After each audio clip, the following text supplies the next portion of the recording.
And I love building, but basically it's because I miss the action, the adrenaline, and I see there's a big opportunity for the fundamentals of AI into the region.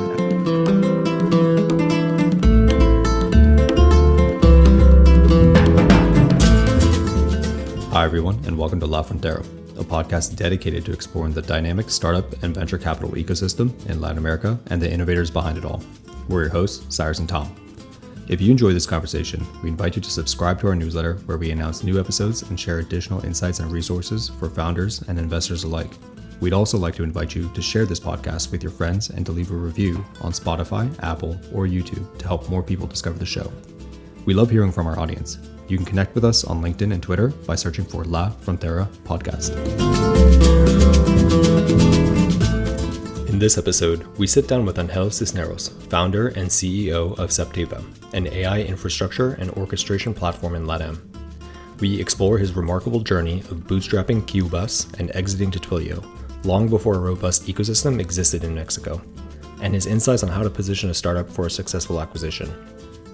We dive deep into why he believes Latin America urgently needs its own AI infrastructure, how Saptiva has taken a decentralized, cloud-agnostic approach to building it, and why local investors still hesitate to back AI-focused startups. Angel's perspective on AI, bootstrapping, scaling, and navigating exits offers a unique playbook for founders across the region.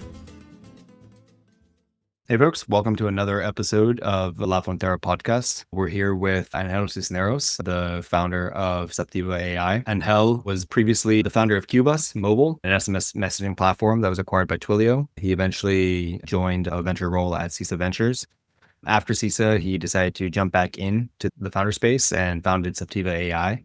We ran into each other at an event in Mexico, so grateful for your time here.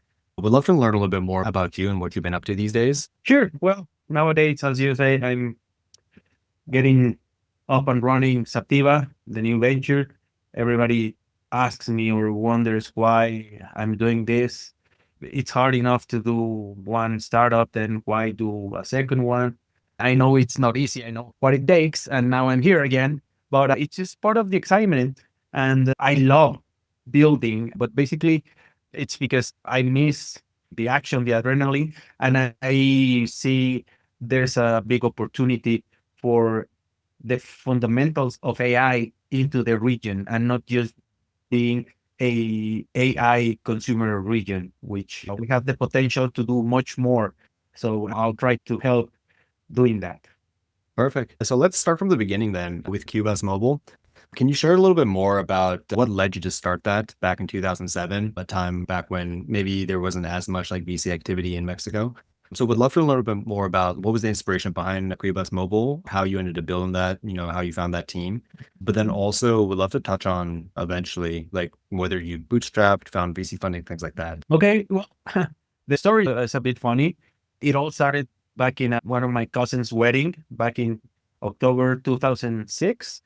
My cousin Luis asked me, hey, may I borrow your phone so I can text Laura to give her directions to the place? So I joked with him saying, oh, you don't have any data on your phone. And he says, no, I'm an estudiante, like a hunger student, right? He says, I have to wait for the end of the month for my allowance. So at that time, I was already working, so I had a postpaid plan, right?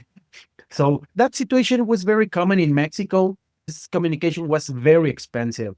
Text message was 75 cents, a phone call 3 pesos. It was expensive, right? We started like kind of discussing, and me being an engineer, software engineer, I was like, okay, wouldn't it be cool to have something that would allow you guys to intercommunicate for free? My cousin said, yeah, that would be awesome. So I thought of an internet thing where you could send text for free, maybe sponsored, because we spend most of the day at college. So that would be great. I took that on my mind and started thinking, I need to do this. It was a challenge. I had no idea what to do, but eventually I was able to send a text message through my parents' desktop at the time. I just remember it was an HP computer. and I was able to do that. So my idea came to do a social network for students in Mexico. At the time, Facebook was still getting some recognition. I think Facebook was translated to Spanish in 2007, something like that. It was the very early days of social networks, High Five, MySpace, all those things. You were essentially building WhatsApp before WhatsApp, pretty Yes. much. And then the next thing you knew, you were the SMS king in Mexico. Let's talk about the growth and scaling of Quiubas, and I guess thinking about fundraising, whether that was even available in Mexico in that time, whether you sought out fundraising or what were the options available to you as a founder and how you grew it over that 13-year period. Well, there were no options at all. I started this in a town, well, it's a city, the fourth largest city in Mexico, called León. León, Guanajuato, it's known as the shoe capital of the world, leatherware, all that, but it's not a tech region. Nowadays, it's a very big automotive cluster. But back in that day, it was you either do shoes or leatherware or something like that. When we started developing this, I mean, I had no idea I was building a startup. I mean, no idea about the name. Just imagine about VCs or fundraising. I had no idea. I don't come from a wealthy family. I lived in a comfortable position, middle class. But what I'm trying to say is that I didn't have access to my parents giving me money or going to the rich uncle or grandparents, nothing like that. I mean, they cheered me up all the time, right? And hey, whatever the hell you're doing, hey, keep it going. Which at that time it's very valuable, right? To have someone that believes, or well, they don't believe, right? But that encourage you to keep working on it. But we just kept on going and going. One of the key parts on how Quiubas was funded is that from October 2006 to all the way to June 2007, when it was launched, I slept like 2 or 3 hours a day. And I'm not kidding, because I had a day job. I was 23 at the time. I started working at night on Quiubas. It motivated me. It made me excited on what I was building, which is one part of why I majored in software engineering, right? Because the possibility to build something out of a blank screen, it's amazing. So that's how we started. And we just kept it on going until the acquisition, where we never raised outside capital ever. Yeah, that's incredible. That story kind of reminds me of what folks say about great founders, which is like great founders are in love with the problem, not the solution. It seemed like that was something that you started as a passion project. You saw a problem, you started to work on it on the side, you were in love with that problem and took it from there. And I'm sure that that exit was nice, considering that you didn't have any other investors like cap table. I would also say that time period, I don't think there was a lot of people in Mexico trying to become entrepreneurs. It kind of seems like, from what we've heard and people we've talked to culturally, at least here in the US, it's a lot more acceptable and normal for you to take a risk, like drop out of school and start your own company or something like that. I think in Mexico is traditionally, I don't know, I think like maybe more risk averse. And so the fact that I'm sure had like a family that was willing to support you through that instead of you doing finance or something traditional and like more stable like that is pretty amazing. And now I think I saw some stat, it was basically like 50% of university students in Mexico are interested in starting a company one day. And I feel like back in 2007, there's no way those numbers were that high. But people like you who successfully started a company all the way to exit or not, or definitely kind of laid the foundation for that, and entrepreneurs start popping up in the region.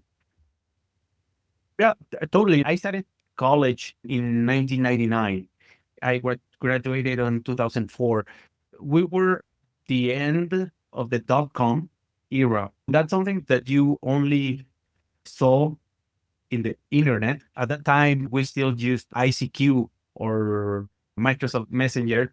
So we weren't that exposed to what was happening outside. unless you were in tech, right? I remember that in my English class, I watched the movie Pirates of Silicon Valley.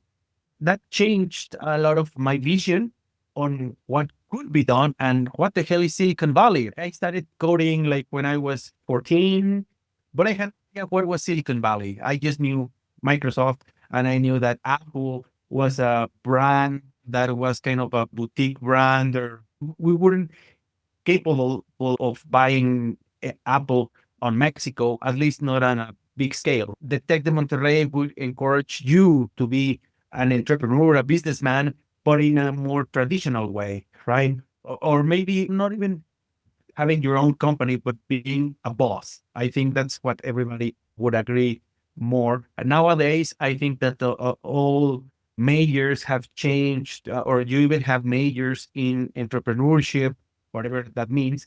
But you see that more and more common. But of course, that's 20 years ago.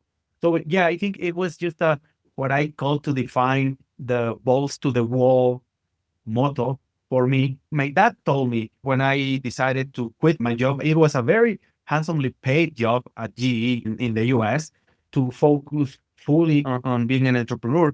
And he said, hey, if you fail, maybe you will fail in the next 5 or 6 years. You'll be 30. You're still very young to get a job, but don't regret not taking the chance. So I think that's something that I have stood always on my mind.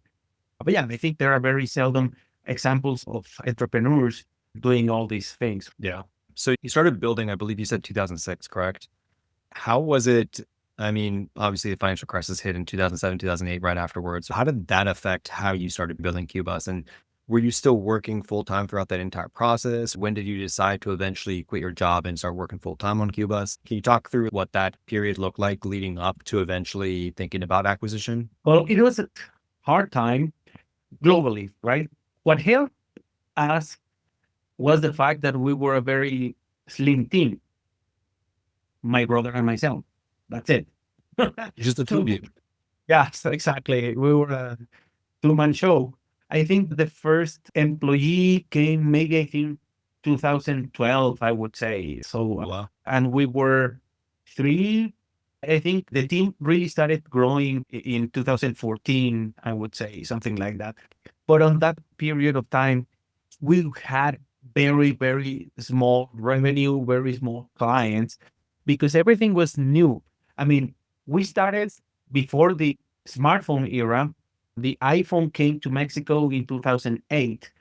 So that time we got a lot of leads of people saying, hey, I want to do SMS messaging for my company. Okay, how? Oh, I have no idea, but it sounds like a cool thing to have. So we were struggling a lot with that, even though we started doing a lot of products. So doing kind of a product market fit, right? But we didn't know it at the time. So we were building products in order to get clients. So that's how we worked. And the big enabler for the industry was the App Store to do validation of phone numbers, for all that. So when we started seeing that, my brother and myself, we said, hey, we want to be a monopoly in Mexico. We will be a monopoly in Mexico because all these big companies want our users, the Mexican users. So we have to be the best at doing two-factor authentication, right? I mean, we just became the number one provider in LatAm for 2FA for authentication use cases. So that was a kind of an uphill that regardless of the crisis or not, we would still be going uphill. So you guys ended up, so was this more of like a pivot? Like, how would you describe it when you guys broke into the two-factor authentication space? Or was that still kind of part of like the whole product universe where you were doing messaging over like internet and then eventually you broke into two-factor as like an additional product offering? Or was this more of like a pivot to 2FA? No, it wasn't. It was just another excuse to keep building the connectivity layer. I see. So all these things that we were doing here, it was just to prove or to show that we needed this connectivity rail, but that was a way to do it. So all these things that we were doing before, when we started building the 2FA engine, it was perfect. So when time came, we were able to say, hey, our product is ready for 2FA. So test it. And it did perfectly. That actually takes us to, so now we're in 2012.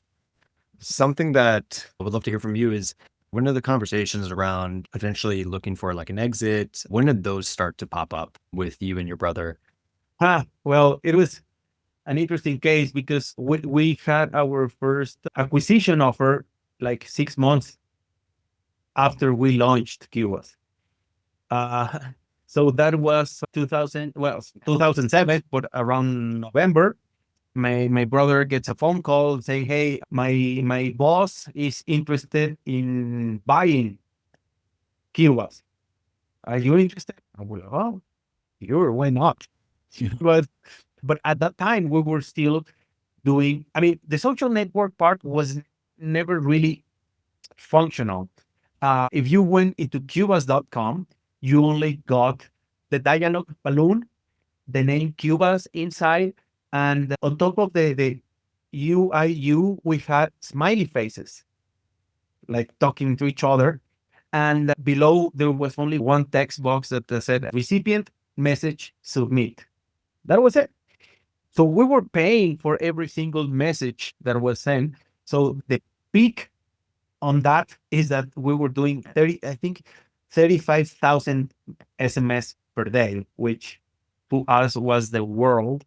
But I mean, eventually that was like, hey, we're doing that every second, right? But when we got that call, when we came to Mexico City, and eventually when we started the discussion that very same day, the guy said, hey, I want to buy Quiubas. Okay. Do you have a number in mind? No, of course not. I mean, we didn't even know we could sell this company, right? Well, this website. And he said, no, I want Quiubas to be the next Flixster of LatAm. And we were like, okay, cool. So that was the first meeting. And I think that, I mean, then one point they said, hey, here it's not a term sheet, it's the full constitution proposal for the new company. So we took that with a lawyer. My dad, he used to be the head of pilots for a very prominent man in Mexico. So his attorney reviewed the document with us and said, hey, you need to add these couple of clauses. So we went back in a couple of days, and he said, oh, okay. Oh, hold on. Excuse me for a minute. And he never came back. Funny how that works. Yeah, exactly. But the lawyer was there, right? The Yeah. lawyer was there. And he said, okay, what do you think about this? Let's move forward. But the funny thing is that we never got to a number, a real proposal.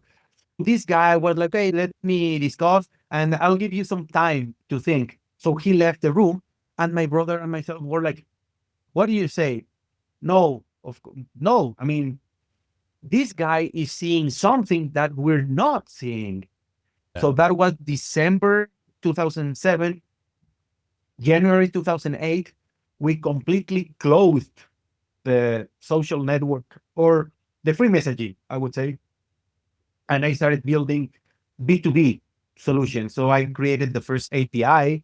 I created a portal called Web SMS, then another tool called Email to SMS, and products like that. So that was the first time when we saw like, oh, okay, maybe somebody can acquire us.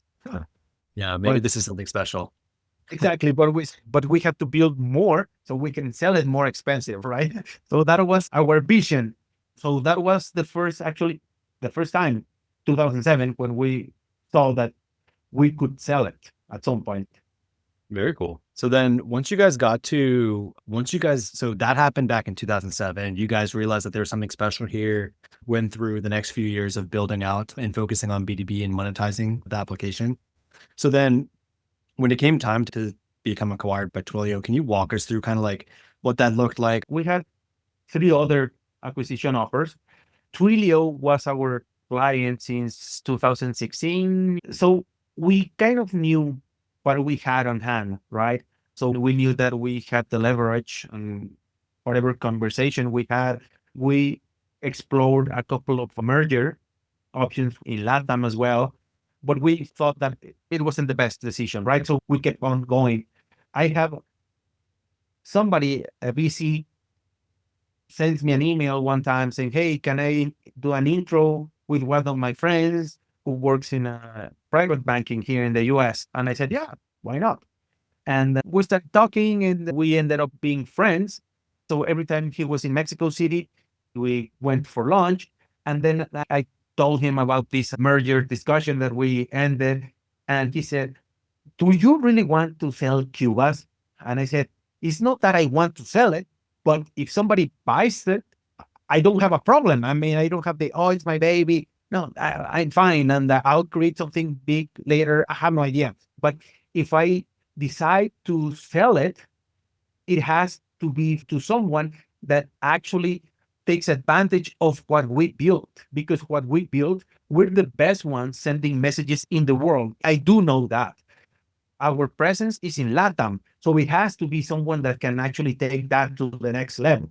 Selling a company, regardless if you sell it or if they acquire you, needs some prep or maybe a lot of prep. So he intro me to one of his friends who runs a very successful M&A bank here in Mexico called 414 Capital, from my now friend Ariel Fishman.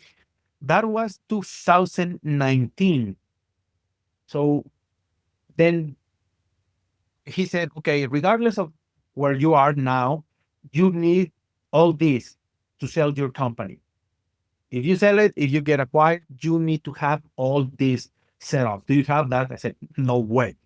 Because we built the company as never with the intention to sell it, right? Or being acquired. Our Mexican company was an SC. It wasn't a SAPI or SA. So it wasn't even structured to receive investment. So, and in the US, we had a company, but it was an LLC. It wasn't an Inc. And there was no relationship between them. 2020 came, and one time in Madrid, I went to Twillio. We visited, I spoke with some of the guys there. And eventually one guy said, "Hey, my department has submitted request for Twillio to acquire Quiubas, because you are the only way to do what we want to do in LATAM. So, okay, let's do it." So we flew back. Then like 3 or 4 days later was when pandemic was declared. So everything was shut down. So I said, okay, but then messaging, our business started skyrocketing. And I took those slow days to start working on the things that Ariel suggested I should work, right? And more internal structure of the company. Then in April, an M&A guy from Twillio reached out to me and said, "Hey, we have this request. Are you interested in being acquired or not?" Yes. So we said, okay, now this is an exclusivity deal. And we started working on everything. So I always say that it's not cheap being acquired, right? I think that regardless of the amount of the transaction, as you mentioned before, it's a nice life event, or could be a very nice life event. But if you don't have the tools or the team, it can become a nightmare, right? Building a startup, it's way difficult. It's complex, regardless if you fundraise or not. Having an exit or saying goodbye to your company without being, something happy to you, it can just go the other way around. So in my case, it's like, okay, I started somehow without knowing it, building on everything from this friendship. Now, the guy that was introduced to me before, he's now my banker. Now Ariel is my banker. And then we, of course, we chose Baker and McKenzie for all the legal things. Some people have told me, "Why did you hire Baker and McKenzie? They're fucking expensive." So it makes sense. But if you're selling your company for 10 and the whole acquisition cost is 8, then you need to find other options, right? But having the top of the top in those two areas helped us a lot. there are a lot of hiccups, challenges during the process. And even though we had some leverage and Twilio was already with the mission of acquiring us. So there might be some other exits that could be handled differently. But in our case, it was friendly. I would say we were able to manage a couple of requests, like the amount of cash and stock, the vesting period, and all that. We were able to handle that in our favor, which I'm sure doesn't really happen when you get acquired. So I would say it was a good experience to be the first one, I would say. Yeah. Yeah. Wow. Amazing story. I would love to drive home a couple of the points you made that could maybe be helpful for founders who are thinking maybe it's not their goal to get acquired, but that's something that after they've created a good company, grown it, scaled it, if that's a potential option, what are kind of the pieces of advice you would have? It sounded like one of those things is you guys really just focused on growing your company and building it to the best state it could be, right? Number one. And then number two, you didn't build it or structure it in a way that it was easy to immediately get acquired. But the fact that you had friends, advisors who were in the M&A space or VC space, you were able to retrofit and make those changes when the time came. What are the specific advice that your friend in M&A gave you to change the company a little bit to make it ready for that acquisition ultimately? I think the best advice I would say now looking in retrospective is that, of course, 2024, it's not 2007 by far, right? For the past 2 years, I see that all the resources, everything is more available. Everything is way better for you. It's more founder friendly to start. So with that said, my advice is like, what do you want to build? Because you can be a successful founder having a lifestyle business.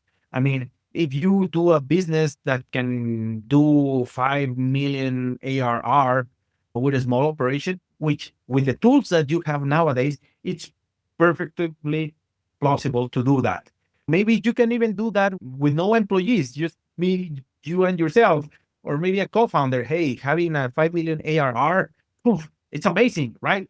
Maybe you don't need more, but maybe if you want more, then all the strategy changes, the lifestyle changes, the sacrifices that you have to do change. Right now, you have to go probably fundraise and all that. So it's what do you want to build? What do you want to be founder of?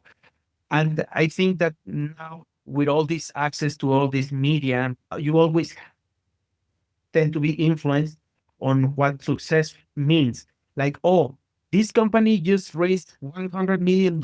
Oh, I have to fundraise $100 million. Otherwise, I won't be successful. And then your focus changes. And maybe now you're not building something that you love, that you like. Then your North Star changes from being here to being here. And then that's a recipe for disaster.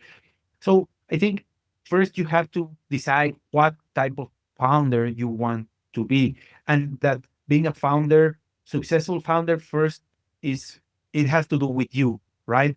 I always get a lot of questions or people saying, hey, why aren't you famous? Why weren't you that famous? I said, because I was working. I wasn't interested in announcing rounds, or I just care about having big revenues, right? And building the best product ever. So to me, that's the real success. To me, it's not that, oh, this guy is a very well-known guy. So nowadays, when people tell me, oh, what do you think about this round? Or what do you think about that guy that was acquired by X million dollars? I said, it's fine. It's perfect. But I, as a founder, I'm more concerned about how much money of that went to his bank account, right? Because maybe I sold it for 1 billion and I just got 1 million. Oh, as a founder, that's what I care about. I would say that's the first part, and start building on top of that. When things like this happens, doing either a partnership or acquisition, you have to be surrounded by the best. You don't want the success in your life to become a nightmare. I recently learned a couple of cases where they were supposed to have been good acquisitions, and literally in one of them, the founders got nothing. So post Twillio acquisition, you ended up going into like the VC world for a little bit. Then you popped right back out and decided to become a founder again, this time for an AI focused startup. Can you talk a little bit more about what was going through your mind when you decided to found another company? Like why Saptiva and why now, essentially? What is the big pull that's getting you back into the game? Yeah, the first one was I love playing golf. Yeah. But so last year I was golfing, and I was 42 at that time. And I said, hopefully I can live at least another 40 years. But there's no way I can live my life 40 years playing just golf. I'll die in 10 years. And even though we were doing some traditional business things like real estate, flipping in the US, we invested in a couple of startups. I love working with founders, spending time with them, but I was missing the jolt, right? The adrenaline. I said, hey, I love building. And also when we thought about creating a VC fund, because we had money committed, and all that. But my brother and myself, we were like, it seems to be like a boring job to do at this time, right? So why would we go this way? Maybe because it's the natural path, right? Exit founder, then we build the fund, and that's it. Yeah, it's great. It's respectable. Maybe I'll do it next time. But right now, what really excites me is building. And when I saw this opportunity we're not in AI because, for FOMO or the wave or all that, right? We've been related to AI since 2016, 17, also with Twillio.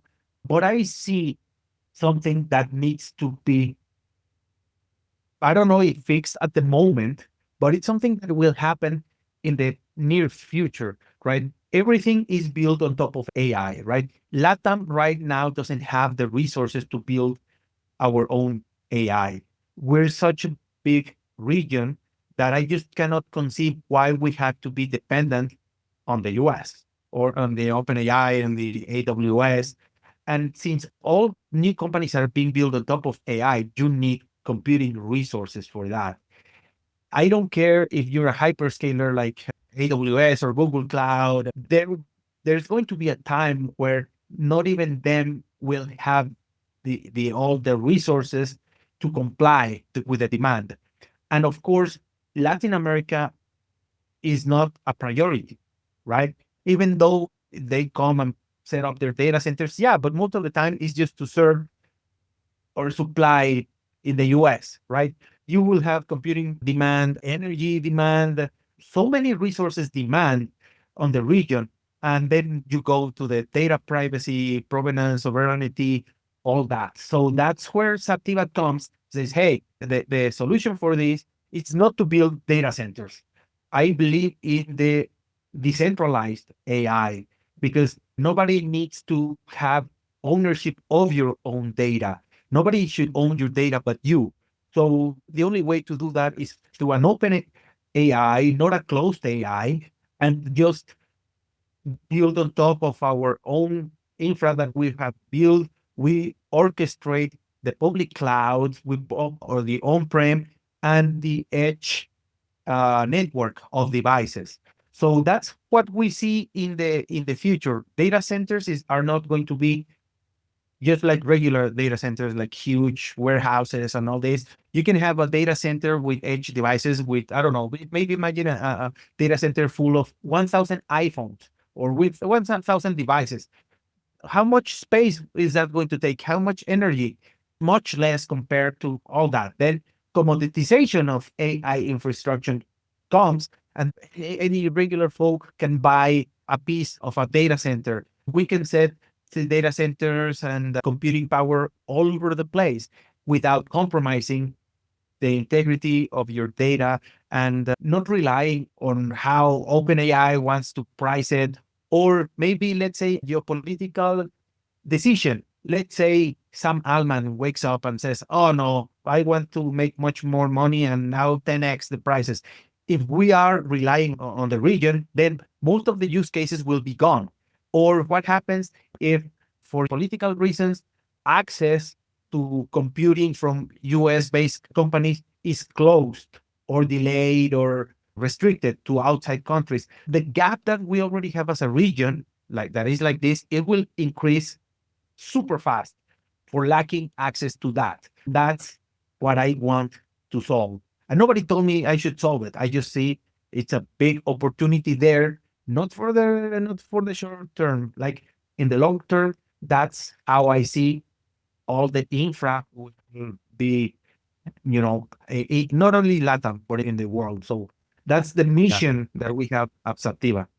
So you're pretty much doing, cloud agnostic, right? So you're pretty much doing like what cloud agnostic is doing, but for AI. So for example, having multiple open source models, all accessible through one API, and then being able to send data between the different models, and they're all hosted on your own cloud platforms, or are they hosted on like customers, or like, is that kind of what it is? So essentially all customers have access to one API, but they can access multiple models at the same time.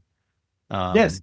Okay. Exactly. That's also like the way of democratizing access to Yeah. AI. So if you go right now to lab.saptiva.com, you'll see that we have all of the open source models hosted there in our own infra, and you can use them right away. And we even launched our own LATAM focused image generation LLM, which handles text in Spanish. So everything is available there through our SDKs, our APIs. So we also do the process model fit. Maybe you need something that doesn't require an LLM, it's just machine learning. So maybe you need a bicycle instead of a V12, right? So that's the kind of difference that we are doing now at Saptiva. But yes, so we just try to orchestrate all the computing power in the region with our own cloud, because of course we had to prove our thesis of needing localized infra. So we build our own, but maybe a bank says, okay, I love what you do, the agents that you build at Saptiva, but we need it on our prem. Okay. Yeah. We orchestrate on-prem deployments, and then the 3 public clouds, and then the edge network of devices that will bring. So that sums up all the available computing power in the region. Have you guys raised money so far for Saptiva? Yeah, we have. It's a fairly young company. We're 9 on the team. So yes, we raised friendly friends and family, but we have very notable investors in the part where crypto and AI converge. We have a couple of very big investors, for that matter, big names in the system. So yes, it's a completely different journey as it was 17 years ago. Yeah, it seems like it, going from bootstrap founder to now VC backed. 17 years ago, that sounded a lot. Yeah, but also it's like one of my friends and John Lauer, he got his company acquired by Twillio like 6 months after us. And he said that something that he likes is that how I can, it doesn't matter all I get, is that if there's one person that can stay focused for 10 years with the same mission, that's me. And I think now I'm wiser. I'm older, yes, but I'm wiser, and I can focus myself better than when I was 20 something. Yeah. And you're working on something that's really exciting. I mean, you're basically trying to build infrastructure for Latin America to prep the region for the AI revolution. So that's a really interesting space, and really cool that you're trying to tackle that problem. Yes, I would say the funny thing, to say it somehow, is that the funds, angel investors that have perceived more of what's happening, as you mentioned it, the AI revolution, what's coming, are the investors from the US, not from LATAM. I think that's part of how most Latins always tend to prefer the foreign company, right? But that's something that I've seen now. I mean, that we raise money, that we've seen all that. Of course, there are very good investors in the region that tell me, hey, this is super risky and super ambitious, but if there's someone that can do it, it's you. But overall, in the vision, I'm finding it more complex in LatAm than doing it in the US. So yeah, it's great. Also, if you have angel investor founders that want to get on the revolution or LatAm in AI, it would be great to connect with them. Absolutely. That's actually something that we'll reach out and let folks know. But what you just mentioned about folks, that's actually something that we'll hopefully cover in another podcast episode coming out soon. I think the United States is a little bit unique in a way where I feel like investors there take on quite a bit of risk. It seems a little bit more like gambling at times. But then you see investors throughout the rest of the world. So like Europe, Latin America, et cetera, where I feel like folks are a little bit more cautious in terms of how they invest. And some of the more risky bets that seem a little bit more cutting edge, but could pay off big, but also you could lose everything all at once. I think those are the ones that sometimes have a tougher time getting funded.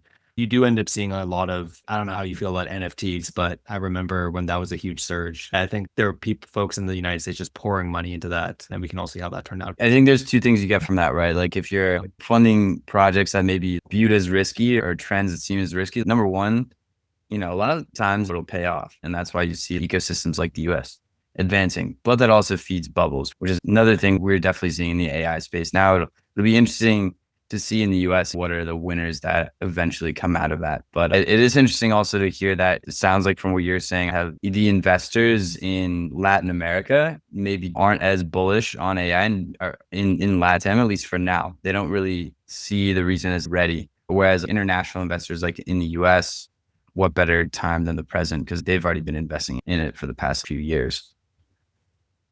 Yeah, totally. It's like they seem to be more kind of looking in the AI, but companies that use AI. I mean, but that's a personal take, right? Which I think it could be done much better as an industry, as an ecosystem, as a region to place bets, higher stakes AI. But I think it's just part of the region, right? And then maybe that's why we don't have many exits. We don't have this and that. So yeah, I think it's part of the same thing.